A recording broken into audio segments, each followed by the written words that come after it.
پیارے بھائی اور بہن، ہم رومیو کے خط کا 7واں باب اٹھائیں گے۔ ہم پڑھیں گے اس کی آیت 1۔ یہاں پولس بولتے ہیں، اے بھائیو، کیا تم نہیں جانتے؟ میں ان سے کہتا ہوں جو شریعت سے واقف ہیں کہ جب تک آدمی جیتا ہے اسی وقت تک شریعت اس پر اختیار رکھتی ہے۔ تو پیارے بھائی اور بہن، اگر ہم پولس کے خطوں میں دیکھیں گے تو پولس اپنے خطوں میں بار بار یہ لفظوں کا استعمال کرے ہیں، یعنی کہ کیا تم نہیں جانتے۔ دوسرے لفظوں میں اگر ہم یہ بات کو لیں گے تو ہم ایسا بول سکتے ہیں کہ کیا تم اتنے نادان ہیں۔ جب پولس بولتے ہیں کیا تم جانتے نہیں، تو آپ اس بات سے پکا ہو جانا کہ لوگ واقعی میں نہیں جانتے ہیں۔ آگے پولس بولتے ہیں، میں ان سے کہتا ہوں جو شریعت سے واقف ہیں۔ خدا جو ہے اسرائیلیوں کو چنا اور ان لوگوں کو شریعت دیا اور حکم دیا کہ ان لوگاں وہ شریعت پہ عمل کرنا۔ یہ جو ہے اسرائیلیوں کے لیے ایک بہت بڑا امتحان تھا، ایک ایسا زمین پہ جہاں ان لوگاں یہ شریعت کے باتوں پہ عمل کر سکتے تھے۔ یہ شریعت صرف لوگوں کچھ نہیں دی گئی تھی، بلکہ یہ شریعت وہاں کے زمین کے لیے بھی تھی۔ مگر افسوس کی بات یہ ہے کہ اسرائیلیاں خدا کے دیے ہوئے شریعت پہ عمل نہیں کر سکے۔ آپ لوگوں کو یاد ہوگا کہ اسٹیفانوس جب بڑے بزرگوں کے سامنے کھڑے تھے اور اپنا بیان دے رہے تھے تو ان لوگوں کو بولنے کو لگے کہ تم نے فرشتوں کی معرفت سے شریعت تو پائی اور عمل نہ کیا۔ اور پطرس رسول اعمال کی کتاب باب 15 اور آیت 10 میں بولتے ہیں، پس اب تم شاگردوں کی گردن پر ایسا جوا رکھ کر جس کو نہ ہمارے باپ دادا اٹھا سکتے تھے، نہ ہم، خدا کو کیوں آزماتے ہو؟ تو پیارے بھائی اور بہن، اب پولس ایسا مثال دیں گے جو کہ میں سمجھتا ہوں کہ بہت ہی بڑھیا مثال ہے۔ مگر افسوس کی بات یہ ہے کہ لوگ جو ہیں اس میں سے شادی اور طلاق کے لیے قانون اور قاعدے بنانے کی کوشش کرتے، لیکن یہاں پولس شادی اور طلاق کے بارے میں نہیں بات کر رہے ہیں، بلکہ جو قانون قائم ہوا ہے وہ قانون کو سمجھانا چاہتے ہیں کہ ایک بیوی اپنے زندہ مرد کے بندش میں ہے اور مرد کی موت کے ذریعے سے انہیں مرد کے بندش سے آزاد ہو جاتی ہے۔ آیت 2 میں انہوں بولتے ہیں، چنانچہ جس عورت کا شوہر موجود ہے وہ شریعت کے موافق اپنے شوہر کی زندگی تک اس کے بن میں ہے، لیکن اگر شوہر مر گیا تو وہ شوہر کی شریعت سے چھوٹ گئی۔ تو پیارے بھائی اور بہن، جب تک ایک مرد زندہ ہے اس کی بیوی اس کے بندش میں ہے، لیکن جب مرد مر جاتا ہے تو مرد کے بندش سے اس کو چھٹکارا مل جاتا ہے۔ دوسرے الفاظوں میں اگر مرد مر گیا ہے تو انہیں شادی کے بندھن میں سے چھوٹ گئی ہے، یعنی کہ انہیں شادی کے بندھن میں نہیں ہے۔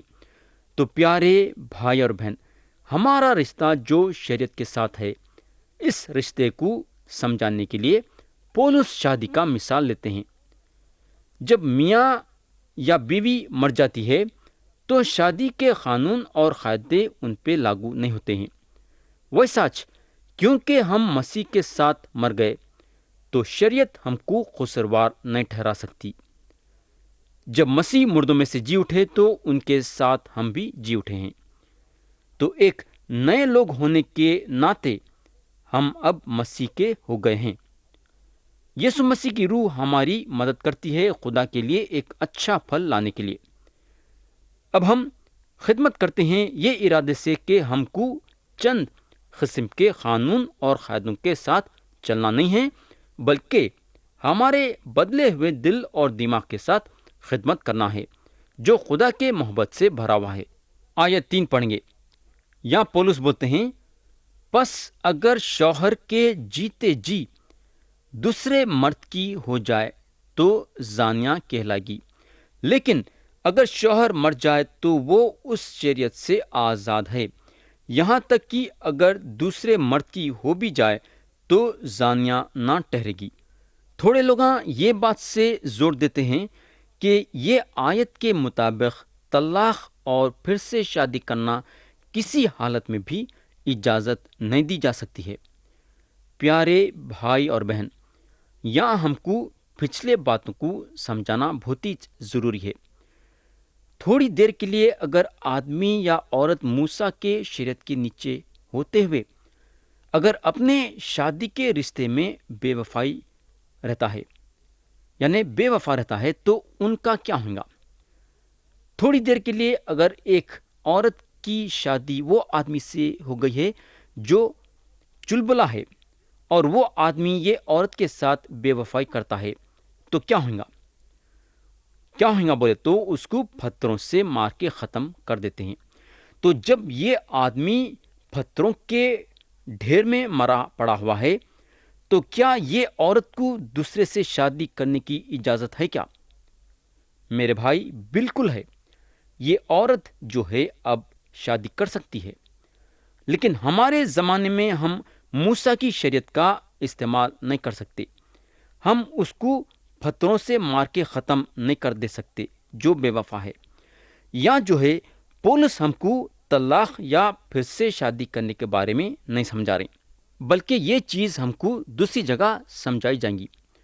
تو جو بات پولس ہم کو یہاں بول رہے ہیں، یعنی بتا رہے ہیں، وہ یہ ہے کہ جب ایک بیوی کا میاں مر جاتا ہے تو اس کے بعد انہیں اس کی بیوی نہیں ہوتی ہے، انہیں پھر سے ایک اکیلی عورت ہے۔ سارے دنیا کے خاص طور سے پڑھے لکھوں کے درمیان یہ قاعدہ لاگو ہے، مگر کئی ایسے بھی لوگ ہیں کہ جب مرد مر جاتا ہے تو اس کے بیوی کو بھی موت کے گھاٹ اتار دیتے ہیں۔ مگر جو پڑھے لکھے لوگ ہیں، جو سمجھدار ہیں، ایسا کام نہیں کرتے ہیں۔ اس کے علاوہ پولس جو ہیں میاں اور بیوی کے قانون اور قاعدوں کے بارے میں اور بھی بتاتے ہیں۔ انہوں بتاتے ہیں کہ جب میاں زندہ ہے تو بیوی کا کیا درجہ ہے، یا پھر عورت کا کیا درجہ ہے جب مرد مر جاتا ہے۔ آیت 4 میں لکھا ہوا ہے، جہاں پولس بولتے ہیں، پس اے میرے بھائیو، تم بھی مسیح کے بدن کے وسیلے سے شریعت کے اعتبار سے اس لیے مردہ بن گئے کہ اس دوسرے کے ہو جاؤ جو مردوں میں سے جی لایا گیا، تاکہ ہم سب خدا کے لیے پھل پیدا کریں۔ پیارے بھائی اور بہن، جب ایک شخص اپنے پرانے زندگی میں مر جاتا ہے اور مسیح کا ہو جاتا ہے، ایک نئی زندگی شروع ہوتی ہے۔ ایک آدمی جو یسوع مسیح پہ ایمان نہیں رکھتا ہے، اس کے دل و دماغ میں یہ بات بیٹھی ہوئی رہتی ہے کہ اپنے فائدے کے لیے کام کرنا، انہیں بس اپنے فائدے کے لیے کام کرنا چاہتا ہے۔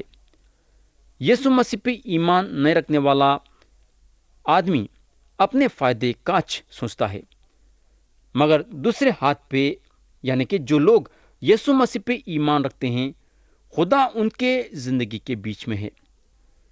خدا جو ہے روزانہ اس کے زندگی میں طاقت بخشتا ہے ایک مسیحی زندگی گزارنے کے لیے۔ ایمان رکھنے والے یہ محسوس کرتے ہیں کہ دنیا کو دیکھنے کا طریقہ پوری طریقے سے بدل جاتا ہے جب ان لوگ یسوع مسیح پہ ایمان لاتے ہیں۔ آیت 5 پڑھیں گے، یہاں پولس بولتے ہیں، کیونکہ جب ہم جسمانی تھے تو گناہ کی رغبتیں جو شریعت کے باعث پیدا ہوتی تھیں، موت کا پھل پیدا کرنے کے لیے ہمارے اعضاء میں تاثر کرتی تھیں۔ پیارے بھائی اور بہن، کیا آپ اپنی طاقت سے شریعت پہ عمل کر سکتے ہیں کیا؟ سوچ لو تھوڑی دیر کے لیے۔ جسمانی خواہشوں کو قابو میں رکھنے کے لیے شریعت دی گئی، لیکن جسم شریعت کے خلاف بغاوت کرا اور شریعت پہ عمل کرنا نہیں چاہتا تھا۔ جسم میں وہ قابلیت نہیں تھی، نہ خواہش تھی کہ شریعت کے باتوں پہ عمل کرے۔ شریعت جو باتیں جسم پہ رکھی تھی، وہ باتوں کو جسم توڑ دیا، اور شریعت کو توڑنے کی وجہ سے